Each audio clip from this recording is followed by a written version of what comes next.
Des pommes de terre à ne plus savoir quoi en faire.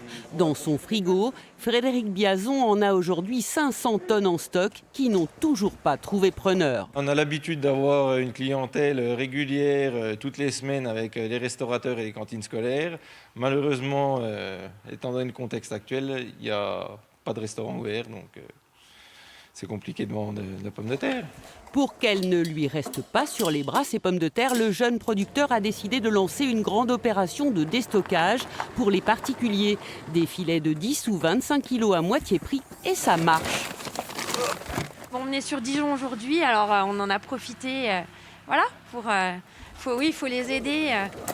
Ça leur permet aussi de pouvoir les vendre, hein, parce que c'est vrai qu'avec cette période un peu difficile pour eux, tout le monde y trouve son compte, comme on peut dire. Ça n'est pas Frédéric qui dira le contraire. Avec la vente directe, il compte écouler une bonne partie de sa récolte. Dans un premier temps, on espère en écluser 200 tonnes pour le déstockage. Et après, on avisera suivant si les restaurants rouvrent ou pas. Hein. Vu qu'à l'origine, nous, c'est de la pomme de terre qui est prévue pour nos amis restaurateurs. On attend de voir. Il n'est pas le seul dans son cas. Beaucoup d'agriculteurs qui fournissent les restaurants en circuit court sont dans l'expectative. Des producteurs de légumes, mais aussi des éleveurs durement impactés par une année de crise sanitaire.